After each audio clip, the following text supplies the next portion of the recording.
Hello friends, welcome to ఏహిస్ times. Friends, మన యొక్క ఏపీ రాష్ట్ర వ్యాప్తంగా మే 1న ఇవ్వబోయే పెన్షన్లకు సంబంధించి ఏపీ ప్రభుత్వం 3 శుభవార్తలు అయితే చెప్పారు. అయితే ఆ శుభవార్తలు ఏంటి, దానికి సంబంధించిన పూర్తి వివరాలు తెలియజేస్తాను. ఈ వీడియో మీకు నచ్చినట్లయితే లైక్ చేసుకొని, ఛానల్ని ఎవరైనా సబ్స్క్రైబ్ చేసుకుని వారు ఉంటే కనుక వెంటనే ఛానల్ కూడా సబ్స్క్రైబ్ చేసుకొని ఫాలో అవుతుండండి. ఇక వివరాల్లోకి వెళ్ళినట్లయితే మన యొక్క ఏపీ రాష్ట్ర వ్యాప్తంగా పెన్షన్లు అనేది రద్దు చేస్తున్నారు. మీ యొక్క పెన్షన్ రద్దయిందా లేదా యాక్టివేషన్లో ఉందా చెక్ చేసుకోవాలంటే డిస్క్రిప్షన్లో లింక్ అనేది ఇచ్చాను. మీ యొక్క పెన్షన్ ఐడి కార్డులో పెన్షన్ ఐడి నెంబర్ ఉంటుంది. దాన్ని ఎంటర్ చేసి మీరు సబ్మిట్ చేస్తే చాలు. మీ యొక్క స్టేటస్ అనేది యాక్టివేషన్ చూపిస్తే మీకు నో ప్రాబ్లం. ఇన్యాక్టివేషన్ చూపిస్తే మీ పెన్షన్ పోయినట్టు. ఇక వివరాల్లోకి వెళ్ళినట్లయితే మన యొక్క ఏపీ రాష్ట్ర వ్యాప్తంగా మనకు మే 1వ తేదీన ఇవ్వబోయే పెన్షన్లకు సంబంధించి మనకు ఏపీ ప్రభుత్వం 3 శుభవార్తలు అయితే చెప్పారు. సో మొదటి శుభవార్త చూసుకున్నట్లయితే పెన్షన్దారుల్లో ఎవరైతే భర్త చనిపోయి ఉంటారో అలాంటి వారికి సంబంధించి పెన్షన్ ఏదైతే ఉందో ఆ పెన్షన్ అనేది భార్య పేరుపైకి అయితే ట్రాన్స్ఫర్ అయితే చేయడం అయితే జరుగుతుంది. అయితే ఈ ట్రాన్స్ఫర్ చేయాలంటే తప్పనిసరిగా మీరు స్పౌస్ పెన్షన్ ఆప్షన్ ద్వారా మీరు చేసుకోవాల్సి అయితే ఉంటుంది.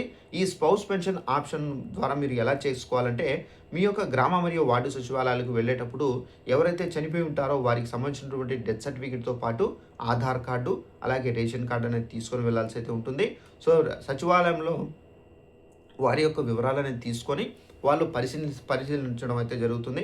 వెరిఫికేషన్ చేసిన తర్వాత నిజంగానే ఆయన నిర్ధారించితే కనుక సో ఆ పెన్షన్ అనేది భార్యపైకి అయితే ట్రాన్స్ఫర్ అవుతుంది. సో దీని ద్వారా ఏంటంటే మీరు కూడా పెన్షన్ తీసుకోవచ్చు.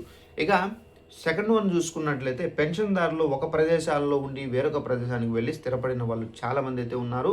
ఇలాంటి వాళ్ళకి సంబంధించి ఏపీ ప్రభుత్వం అయితే పెన్షన్ ట్రాన్స్ఫర్ ఆప్షన్ అయితే తీసుకొచ్చారు. ఈ పెన్షన్ ట్రాన్స్ఫర్ ఆప్షన్ మీరు యూజ్ చేసుకోవాలంటే ఇప్పుడు మీరు ప్రజెంట్ ఎక్కడైతే ఉన్నారో అక్కడికే మీ యొక్క అడ్రస్ అనేది అప్డేట్ చేస్తే చాలు, మీకు పెన్షన్ అనేది ఈజీగా మీ ఇళ్ళ దగ్గరికి ఇవ్వడం అయితే జరుగుతుంది. అలాగే పెన్షన్దారులకు సంబంధించి ఏంటంటే కొన్ని కారణాల చేత ఏంటంటే అనగా అర్హత లేనప్పటికీ తప్పుడు దారిలో వెళ్ళి పెన్షన్లు అయితే తీసుకుంటున్నట్టుగా ప్రభుత్వం పరిశీలించి వారి యొక్క పెన్షన్లు అనేవి రద్దు చేయడం అయితే జరిగింది. ఇలాంటి వాళ్ళకు సంబంధించి మే 1న అయితే పెన్షన్లు అనేది పంపిణీ అయితే చేయరండి. ఇలాంటి వారికి మాత్రం పెన్షన్లు అనేవి రావు.